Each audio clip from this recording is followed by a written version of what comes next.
Kubanacan, misterioso país. Isso aí, gente. Bora falar hoje de Kubanacan, que é uma novela que muita gente lembra, inclusive ela é cultuada aí, é uma novela que é chamada toda de nerd, cult, e que surpreendentemente vai ser liberada no Globoplay pra gente maratonar, matar saudade, rir, se divertir e ver aqueles corpinhos sarados, aqueles homens soltos que o Carlos Lombardi adorava aquilo nas novelas dele. Então, roda a vinheta e bora lá, bater aquele papo.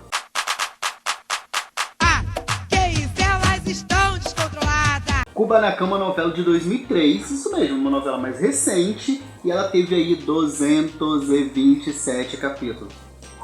Só de falar, eu já cansei. Ela foi ao ar no horário das 19 horas, e como eu disse, foi escrito pelo Carlos Lombardi e com direção de Wolf Maia. E o Carlos Lombardi, ele se inspirou numa música do Ney Matogrosso, essa música Kubanacan, para criar a novela. E a novela é basicamente um monte de coisa junto, que se a gente não seguir, a gente não entende, a gente fica muito perdido. Eu lembro que na época que passava eu assisti, mas tipo assim, eu perdia uma semana de capítulo, eu já não conseguia pegar, porque a novela era muito rápida e é uma confusão sim a história. Vamos ser sinceros, assim, a novela é super cult, super legal, mas assim, é muita coisa junto, tudo misturado. Resumindo a história vai se passar lá na década de 50, num país fictício da América Central que chama Kubanacan, que neste país, na década de 50, bem podia ser o Brasil de hoje, onde a gente tem corrupção, a gente tem fanáticos tomando poder e a gente tem ditadura. E o Carlos Lombardi, ele disse que ele queria ambientar a novela na década de 50 porque era uma época em que as ditaduras começaram a surgir pela América Latina, e ele acabou usando isso para fazer uma crítica àquela época e ao Brasil de 2003, que é o Brasil de 2020, que é o Brasil que talvez não mude nunca. E aí qual é a parada? Tá todo mundo lá numa ilha deserta, quando vê, bum, cai do céu um homem. E quem é este homem? É o Marcos Pasquim, sem camisa, porque o Marcos Pasquim ficou conhecido como pescador parrudo, ele passou a novela toda sem camisa. E aí o Marcos Pasquim cai lá nessa praia, ele acaba sendo salvo pela Marisol, que é a personagem da Daniele Vinicius, e os dois se apaixonam. Porém, paralelo a isso, está acontecendo um golpe de Estado no país.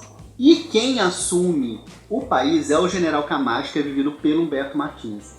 E aí Humberto Martins, um belo dia, resolve viajar pelo litoral de Kubanacan e conhece quem? A Marisol. Porém, a Marisol já tem um filho com o Marcos Pasquim, que é o Esteban, que é o pescador parrudo. Porém, ela se apaixona loucamente pelo General Camacho, e aí eles fogem e vão para a capital.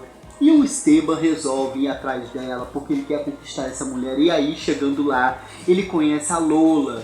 Gente, a Lola é vivida por ninguém menos que a nossa queridinha Fofes, que merece todos os prêmios, que é a Adriana Esteves, fazendo uma personagem cômica, ela tinha um tique que ela ficava tanta coisa assim, ela era toda nervosinha. E ele conhece a Lola e os dois se apaixonam. Porém, a Lola é casada com o Henrico. E aí fica aquele triângulo amoroso, aquela confusão toda. E a novela vai se desenrolar nesse clima de crítica social, com muita comédia, muita música. Destaque aí para a nossa querida saudosista Nair Belo.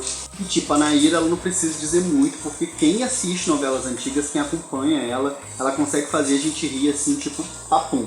Só que a novela não foi isso tudo também, aquela paz de amor, e principalmente em bastidores. O Humberto Martins, ele ficou insatisfeito com o General Camacho, que ele tava ali, tipo, aparecendo pouco e tal, e ele pediu pra sair, e o Carlos Lombardi acaba criando um falso assassinato pra ele, onde ele fica alguns meses fora da cama, depois ele volta lá no final.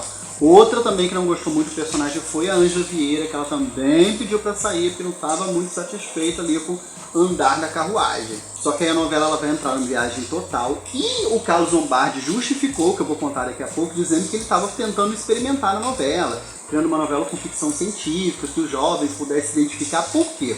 O Esteban, lembra o personagem parrudo que caiu do céu, que eu falei no início do vídeo? Então, no mais ou menos o meio da novela, ele cria uma outra personalidade, que seria o Dark Esteban, que é um cara super grosso, que ele desce a porrada na Marisol e tal. Só que no final a gente descobre que esse personagem do Marcos Pasquim que caiu, ele é um personagem que ele tá voltando no tempo para ele impedir que uma bomba exploda e destrua toda Kubanacan, todo o país.